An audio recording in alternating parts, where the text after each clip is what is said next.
Overruled. President Maithripala Sirisena revokes the suspension of Brigadier in hot water. Intellectual community questions the Foreign Ministry's actions. The Foreign Ministry is working for. Who is it working with?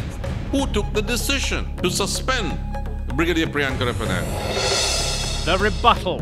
Former President Mahinda Rajapaksa defends the Brigadier and says terrorism was kept in check under his regime. Uncovering debt. Auditor General Gamini Vijayasinghe laments that national debt was understated, concealing borrowings. You can't hide those loans what you have obtained. Promoting trade and industry. Sri Lanka enhances investment opportunities, inking a mutual cooperation agreement with the Czech Republic. There is ample opportunity for us to increase our exports and increase trade between our two countries. And in the sporting arena, making history. Sri Lanka slumps below Afghanistan in the ICC T20 rankings for the first time in history.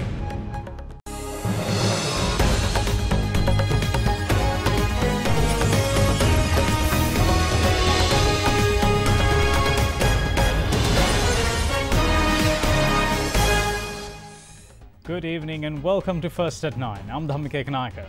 Our lead story this evening is a subject which has caught social media with a storm basically over the past 48 hours. Now, President Maithripala Sirisena today revoked the suspension imposed on Minister Council of Defence attached to the Sri Lanka High Commission in London, Brigadier Priyanka Fernandes. There was uproar in social media when a video surfaced depicting the Brigadier making a questionable gesture at the protesters outside the Sri Lanka High Commission in London on Sunday the 4th, the day of independence. With calls for action by British parliamentarians, Sri Lanka's Minister of Foreign Affairs announced that Brigadier Priyanka Fernandes is suspended with immediate effect for making the questionable gesture at the Tamil community who were engaged in the protest. Those who sympathised with the pro-LTTE protesters welcomed the move, leading to questions over Sri Lanka's foreign policy and the policy adopted towards the country's war heroes. We want justice! Then we want it now! We want justice! Then we want it now! Some members of the Tamil community engaged in a protest in front of the Sri Lanka High Commission in London, opposing the 70th Independence Day celebration on the 4th of February. Later, social media went into a frenzy when a video surfaced showing Minister Councillor of Defence attached to the Sri Lanka High Commission in London, Brigadier Priyanka Fernandes, making a gesture at the protesters.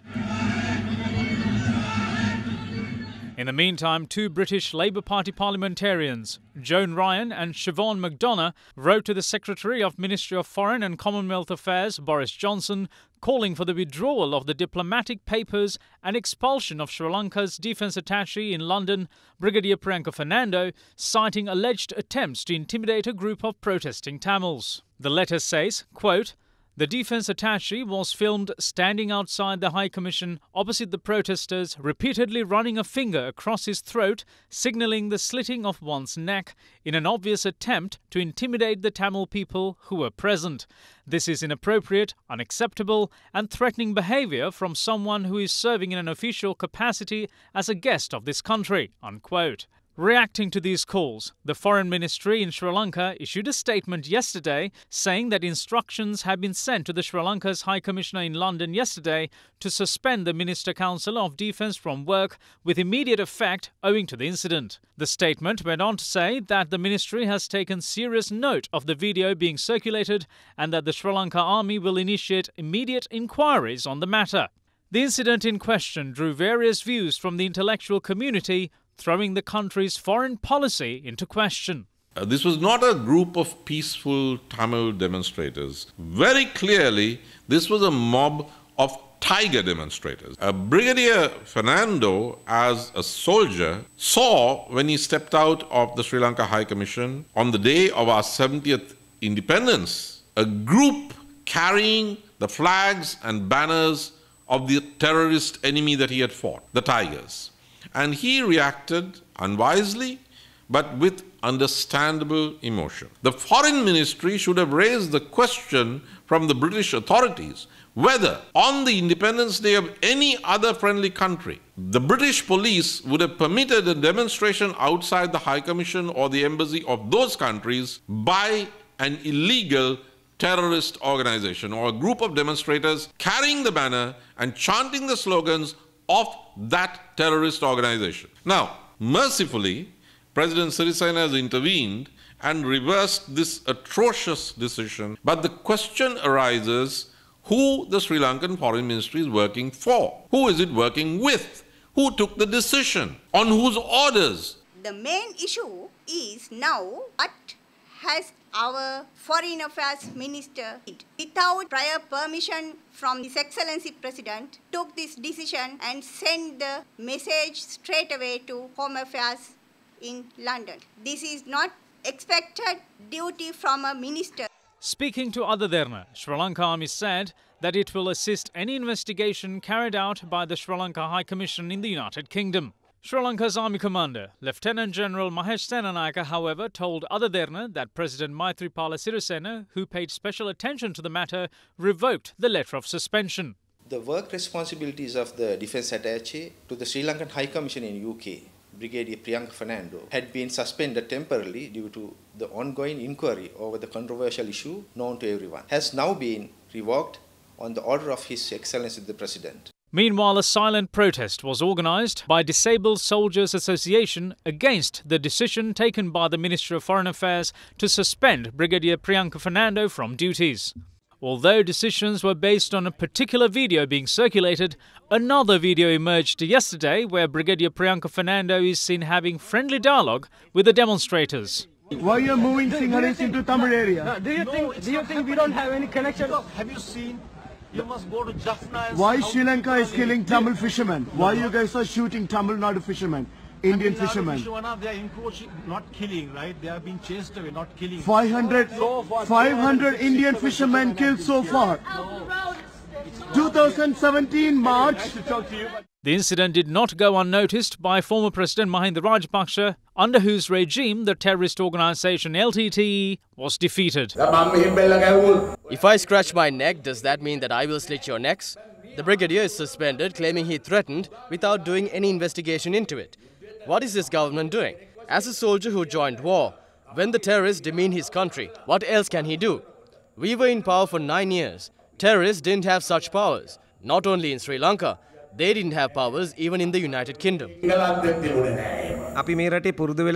In Sri Lanka, we are used to doctoring the situation when such things happen. I'm of the view that if something has gone wrong, it should be corrected.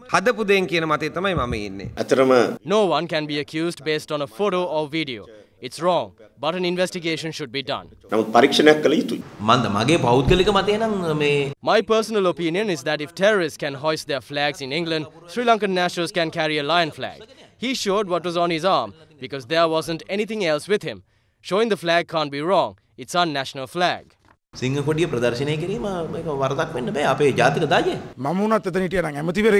I was there as a minister and if someone cheered for Prabhakaran, even I could have been enraged. If he got enraged as a soldier, it's normal. He has to undergo the investigations. However, it is the responsibility of the Sri Lankan government to protect Priyanka Fernando. Moving on to other stories, Auditor General Gamini Vijayasinghe accuses of a systematic camouflage of government borrowings to understate national debt and other fiscal data over the past decade. Addressing a media briefing today, he said the country is facing a large debt burden because of inappropriate policy decisions made by public officials. The Auditor General made these remarks following the issue of an analytical report on state debt management today. The state debt management has been messed up over the past decade. The main reasons are obtaining large amounts of loans and sometimes obtaining these loans surpassing loan limits. And to cover this information, they had removed the relevant fiscal data from documents or transferred loans to other government institutions. Former Secretary of the Finance Ministry had completely disregarded financial disciplines. The debts that are mentioned in the documents of the Finance Ministry only talk about transactions of the joint fund. These documents don't indicate any data with regards to local authorities or entrepreneurs or any of it, which means there are heaps of debt in various government institutions. Highlighting central bank reports, the Auditor General's analytical report calculates the total outstanding debt of the state to be 10.3 trillion rupees as at the 30th of November 2017. According to the budget, The total amount of outstanding debt is calculated to be 8.8 trillion rupees as at the 31st of December 2016. The report also states that there are 826 billion rupees of unaccounted debt in the documents of the Ministry of Finance. As of the 31st of December in 2016, the value of assets amount to 1.1 trillion rupees, while per capita debt amounts to 417,913 rupees. We took large amounts of loans over the past 5 years and we are in our grace period with regards to repayments. Grace period How can I talk about any names when I myself can't calculate the amount of debt? It was the former secretary to the finance ministry who was involved in this, mostly because the ministry started functioning under the powers of the president. ණය කියන දේවල් හරි විදිහට ආයෝජනය කරා නම් පසුගිය කාලය තුල එහෙම නිවැරදි ලෙස ආයෝජනය කරපු වර්ෂ ඇත්තෙම නැද්ද වත්කම් ලැබිලම නැද්ද අනිවාර්යයෙන්ම තියෙනවා දැන් There are actually, because if you take a look at the Norachale power plant, we were able to gain 10 times the amount what we spent. And the Southern Expressway has become one of the most profit-making institutions. එවුණු වසර දෙක තුන ගත්තොත් සාපේක්ෂව ආයෝජනය හරහා යම් ඉපීමක් ලැබිලා තියෙනවද නැත්නම් ඒවත් ඒහා සමානද Government is continuing with projects that commenced, so it's difficult to say much on it.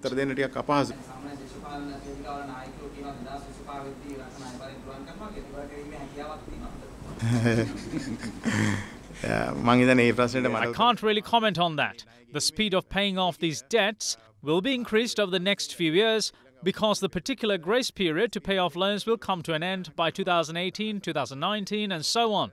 We'll also have to get ready to pay increased installments for loans.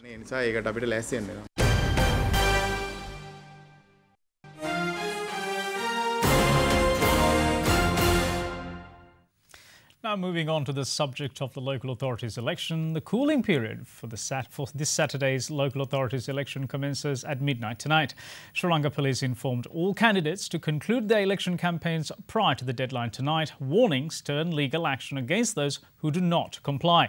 Convening a media briefing ahead of this period, police media spokesperson SP Ruwan Gunasekara said over 65,000 personnel are to be deployed across all districts. For the local government authorities election, the police officers will be deployed as follows: 26,840 of police officers for 13,420 polling stations, 13,552 of police officers for 3,225 mobile patrols, 1,106 of police officers for 140 riot squads, 3,248 of police officers for 464 roadblocks, 4,178 officers of the police special task force will be deployed for this election duty.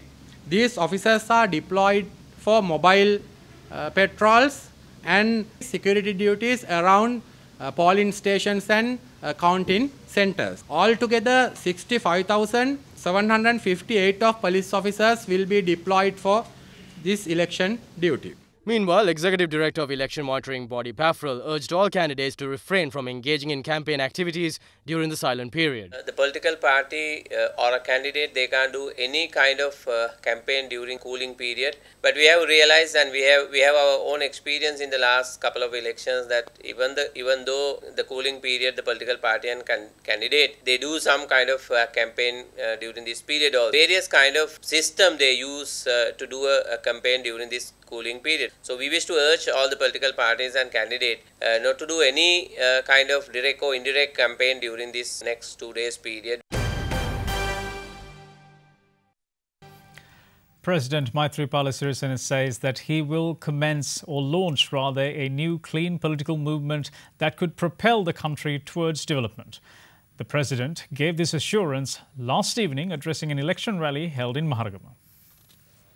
A rally was organised in Maharagama by the United People's Freedom Alliance in view of the upcoming local authorities election. It was presided over by President Maithripala Sirisena.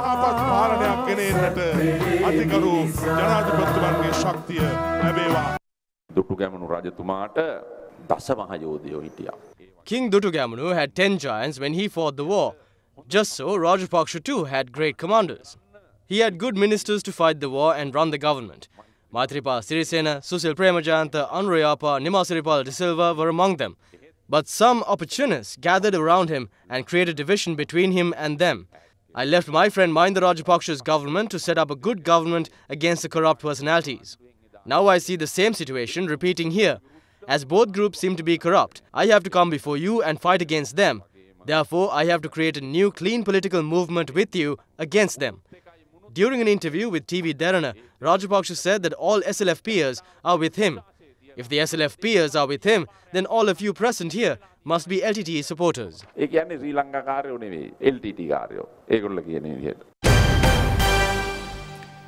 Prime Minister Ranil Wickremesinghe says a united National Party government should be established to fulfil the expectations of the people. He was speaking at a public rally in Mathura today.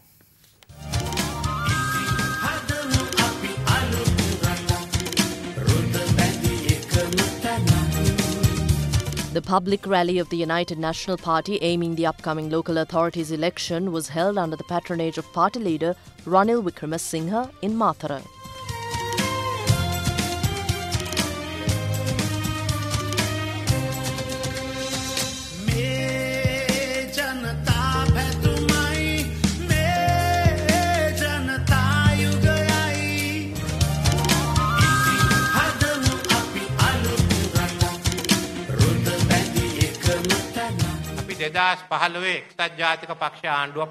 I know we have much more to do. I don't deny that fact. We have given jobs to a large number, yet there is a large group of people who should be given jobs. There are some whose expectations were realized by this government and there are some whose expectations were not made a reality. There should be a UNP government to realize these expectations. That's why the power of local authorities should be handed over to us. We can have hope for 2020. That's why we ask all of you to vote for us on the 10th of February. එක්සත් ජාතික පක්ෂයට පෙබ්‍රුවරි 10 වෙනිදා ඡන්ද දෙන්න කියලා ඉල්ලමින් සියලු දෙනාටම ස්තුති කරමින්. Keeping with election rallies, former President Mahinda Rajapaksha is of the view that the current government has failed to identify the actual requirements of the people. He said this addressing a public rally held in Kantale. A public rally of the Sri Lanka Podujana Peramuna aiming the upcoming local authorities election was held under the patronage of former President Mahinda Rajapaksa last evening.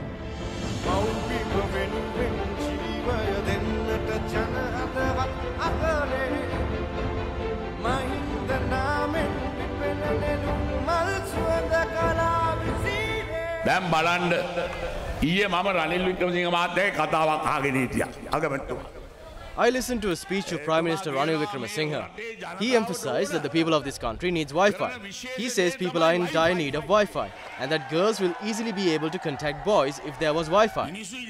Then he saw an old woman making a hand gesture showing dislike. He said old people seem not to like it. Well, before everything else, people must have money to eat.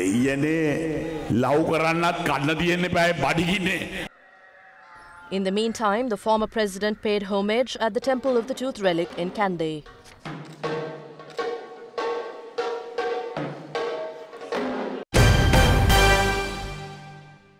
Now, last but not least, JVP Politburo member KD Lalkantha says that powers of a minister has to be taken away and decision-making powers has to be given to village governing bodies to end corruption. He stated this at a rally held in Gampaha yesterday. The JVP held yet another rally geared towards the upcoming local authorities election. The rally was organised in Gampaha with the participation of JVP Politburo member KD Lalkantha. I think the current unlawful activities, fraud and corruption taking place in the country is not a question of individuals, it's a problem with the country's culture. A minister has power in his hands and he is able to decide what road should be built. Instead, he gives a contractor the responsibility. Soon as he does that, the minister gets a commission from the contractor. That's where corruption begins in Sri Lanka. Now see how the central bank matter has come to a national level. Even there, we have the involvement of a politician, an officer and a businessman. Those are the three places that corruption and fraud happens. Rather than giving powers to the minister, the best solution to this problem is to vest the decision-making power with the village governing body. If not, there is no other way of stopping corruption, fraud and malpractices.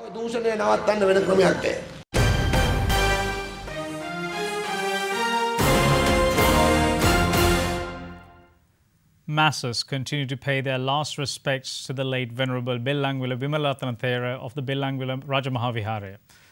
He passed away on Saturday at the age of 77 at a private hospital in Colombo. Buddhist clergy, as well as other religious leaders, as well as politicians, have been paying their respects to the late Thera at the Dhamma Hall of the Belangwala Temple.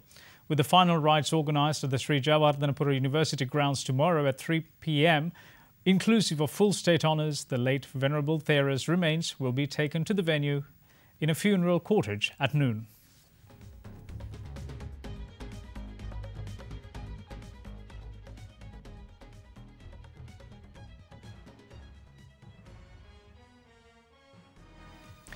Stay tuned for more news. Business news coming up.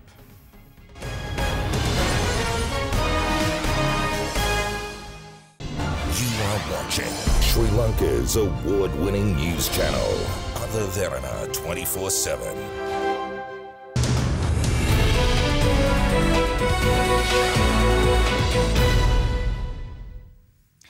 Welcome back. You're watching First at 9 on Other Derana 24/7. The recently appointed Britain's trade envoy for Sri Lanka, parliamentarian Ranil Jayawardena, will be visiting the island from the 15th to the 17th of February. He will meet with senior members of the government and engage with British businesses working in Sri Lanka. MP Jayawardena, whose father is of Sri Lankan origin, was elected as a Member of Parliament in May 2015 and was re-elected in 2017. He is the chair of the all-party parliamentary group on Sri Lanka. In a media communique released by the British High Commission, he highlighted Sri Lanka's port city and expressed confidence that engagement by the UK's professional services sector will help Port City attract international investment and build its reputation. Now moving on, Minister of Development Strategies and International Trade Malik Samaravikrama today spoke on the government's expectations to enhance investment opportunities with the Czech Republic. The minister touched on the subject after the two countries signed an agreement on mutual cooperation today. Minister Malik Samaravikrama and Ambassador of the Czech Republic in India, Milan Hovrika, inked the agreement on mutual cooperation between the two countries today.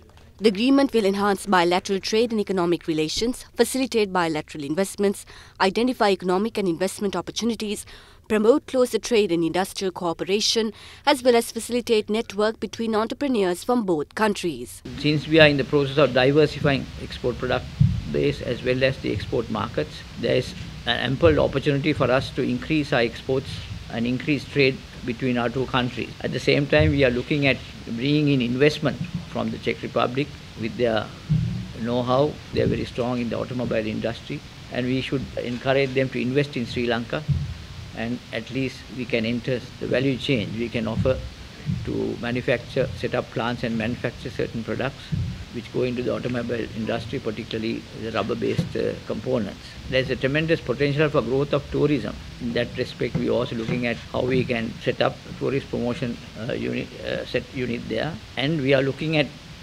having an investment forum in the Czech Republic within the course of this year.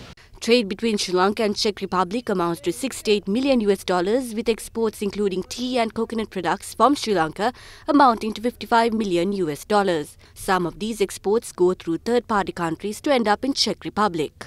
We do have a bilateral investment agreement, which is in force since 2016. We do have a bilateral agreement on double taxation avoidance, the old one, and the two governments decided to renegotiate it. And now we have got yet another agreement on mutual cooperation. And we believe that the areas like manufacturing, engineering, power generation, renewables, issues related to water treatment and sewage plants. I believe that these are the areas in which both countries can gain quite a lot. A Japanese business delegation consisting of 59 members who visited Sri Lanka on a special invitation by Prime Minister Ranil Wickremesinghe recently expressed confidence in the country's investment climate. The delegation, led by Chairman of Nippon Steel and Sumitomo Metal Corporation, Dr. Akio Mimura, included chairman, chief executive officers and leading officials of some of the largest and best-known Japanese companies. They also participated in the Sri Lanka-Japan Economic Forum organised by the Board of Investors at the Shangri-La Hotel. Addressing a media briefing held after the forum, Chairman of the Nippon Steel and Sumitomo Metal Corporation commended Sri Lanka's stance in the South Asian region as a potential economic climate to strengthen business opportunities. Now, Japanese investments have had a significant presence in the country for several decades and are an integral part of the national economy of Sri Lanka.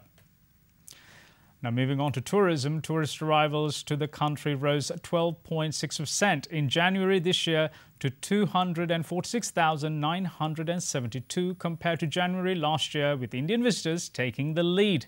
Arrivals from India were up 40% from 31,173 to 43,643 in January from a year ago. However, Chinese arrivals were down 22% to 24,819.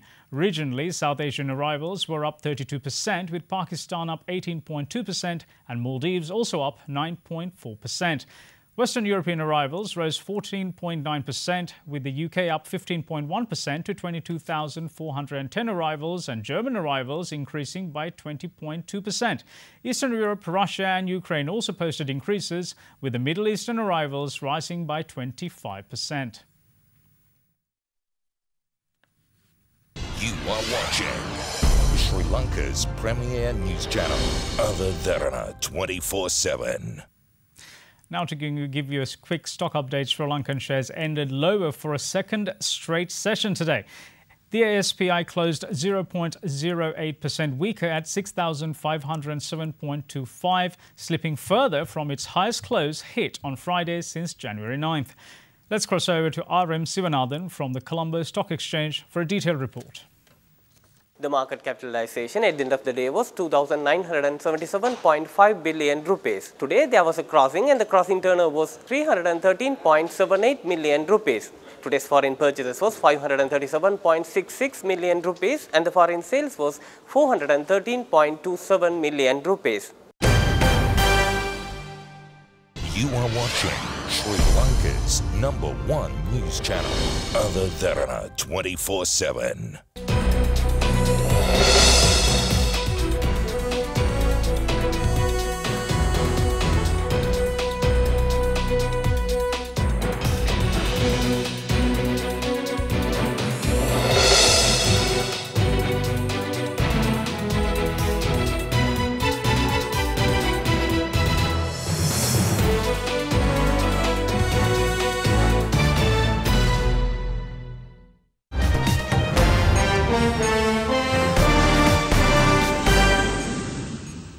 Time to take a look at news from around the world. Now, US President Donald Trump has asked the Pentagon to organize a large military parade in the nation's capital.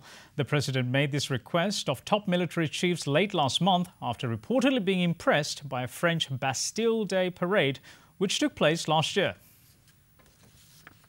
The Washington Post stated in a report yesterday that US President Donald Trump has ordered Pentagon and the White House officials to begin planning a military parade in Washington, similar to the Bastille Day parade he witnessed in Paris in July of last year. I do want to say that I was your guest at Bastille Day, and it was one of the greatest parades I've ever seen. I think a tremendous thing for France. People don't know what great warriors they are in France.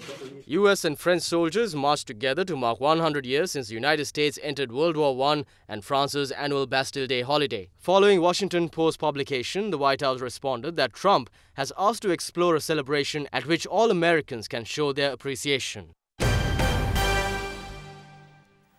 Aftershocks continue to rattle Taiwan after a strong earthquake killed at least 6 people and injured more than 200 others. More than 140 people are still unaccounted for. With that story, we have more news from across the world.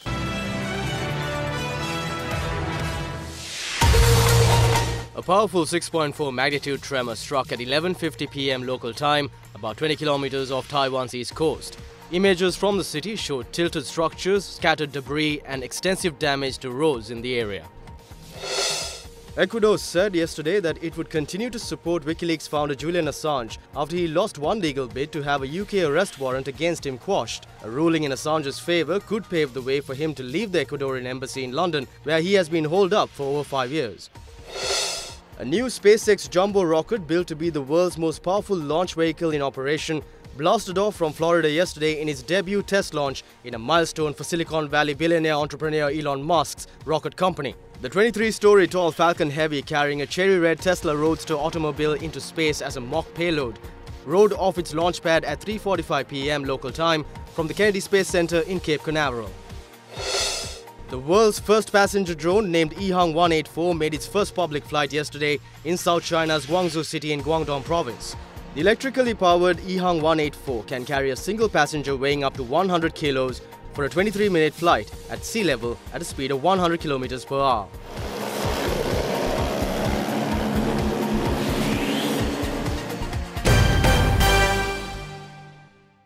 You are watching Sri Lanka's award-winning news channel, Other Derana 24/7.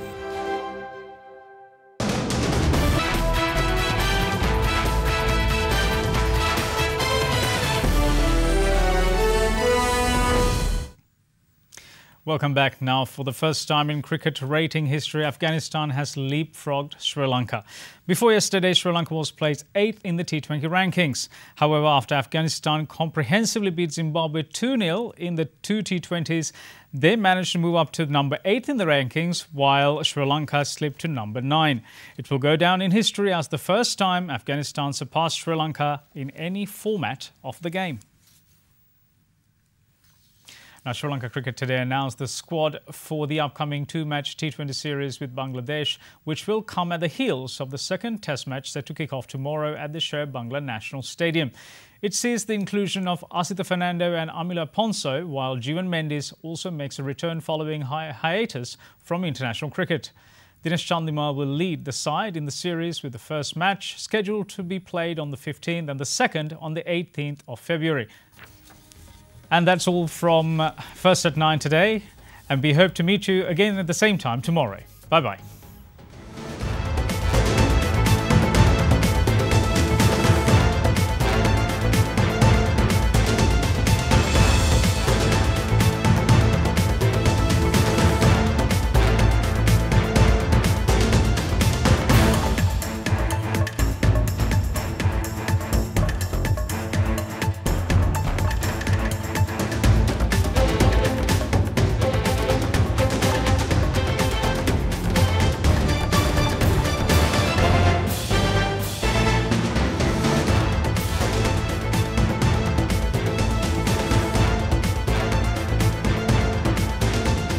Bringing you the news and information 24 hours a day.